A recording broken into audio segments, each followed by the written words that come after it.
Hi hello सगळ्यांना माझा नमस्कार. मी वैभवी पुन्हा एकदा तुमच्यासाठी न्यू ब्लॉग घेऊन आलेले आहे. इथे आपण काय काय इन्ग्रेडियंट्स घेतले ते मी सांगते. हे अद्रक, लसूण आणि मिरचीची पेस्ट मी वाटून घेतलेली आहे. सो तुम्ही बघितलं असेल, आता इथे मी बॅटर रेडी करून घेतलेलं आहे. त्यामध्ये तुम्ही बघितलं असेल, मी तुम्हाला सांगितलं की मी यामध्ये स्मोकी फ्लेवर देऊन ठेवलेलं होतं.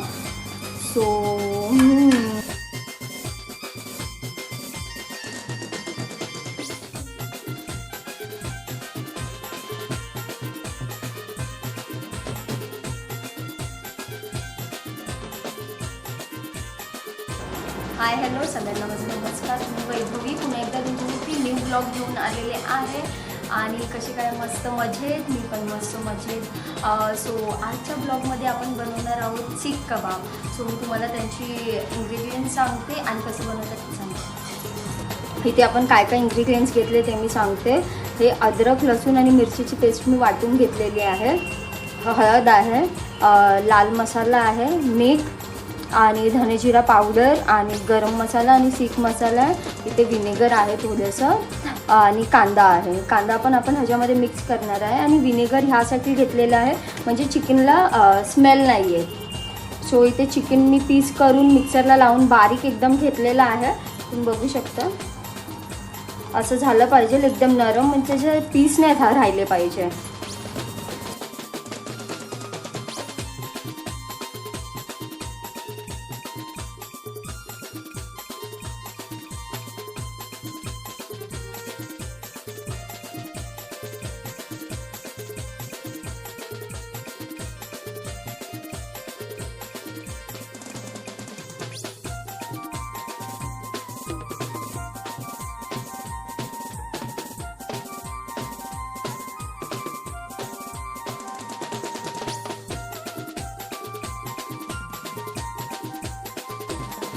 तुम्ही बघितलं असेल, आता इथे मी बॅटर रेडी करून घेतलेलं आहे. त्यामध्ये मी हे 2 स्पून विनेगर ॲड केलेलं आहे. आणि आता आपण पुदिना घेणार आहोत थोडा आणि कोथिंबीर घेणार आहोत, म्हणजे चव येण्यासाठी त्याला. आता ह्याला आपण एकदम मिक्स करून घेऊया चांगल्या प्रकारे. तसंच आता आपण आपल्या शीखला देणार आहोत स्मोकी फ्लेवर, म्हणजे कसं त्याचा जो फ्लेवर आहे तो अजून जास्त वाढेल आणि खायलाही टेस्ट येईल. नंतर तर आपण देणारच आहोत, पण आत्ता आपण त्याला देऊन ठेवूयात एक 5 ते 10 मिनिटात. मी तुम्हाला दाखवते. हे मिक्स झालेलं आहे एकदम बरोबर असं. आणि तुम्ही बघू शकता अशा प्रकारे सगळे मसाले एकदम त्याला मिक्स झालेलं पाहिजे. आणि आता मी तुम्हाला दाखवेल. इथे मी थोडंसं मध्ये हे करते जेणेकरून आपली ही जी नारळाची हे आहे ते ह्यामध्ये बसेल. मी दाखवते तुम्हाला आपण स्मोकी फ्लेवर कसा येतो. इथे मी करवंदी ठेवलेली आहे.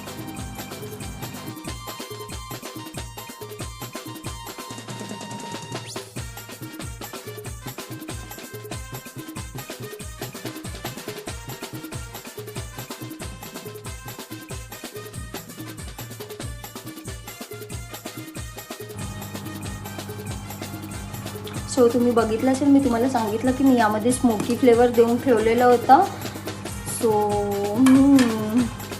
क्याही सुगंध येते. जर तुम्ही तुमच्या घरी बनवाल तर तुम्हाला स्वतःलाही हे होईल की अरे बापरे, अक्षरशः बाहेरच्यासारखं बनलेलं आहे.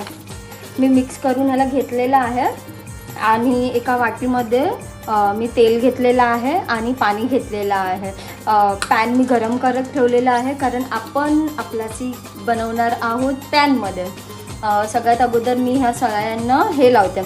तुम्ही तुमच्या घरी जर ह्या सळ्या नसतील तर तुम्ही जे आईस्क्रीमचे स्टिक्स असतात किंवा टूथपिनचे जे हे असतात त्यानेही तुम्ही बनवू शकता. पण माझ्याकडे अवेलेबल होते, मी त्याने बनवते.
तुम्ही बघू शकता इथे मी असे करून रेडी करून ठेवलेलं आहे, जेणेकरून आपल्याला कसं एकसाथच टाकता येईल. सो असं मी याला उचलेल आणि गद असं आणि आपण आपल्या पॅनवर सोडणार आहोत.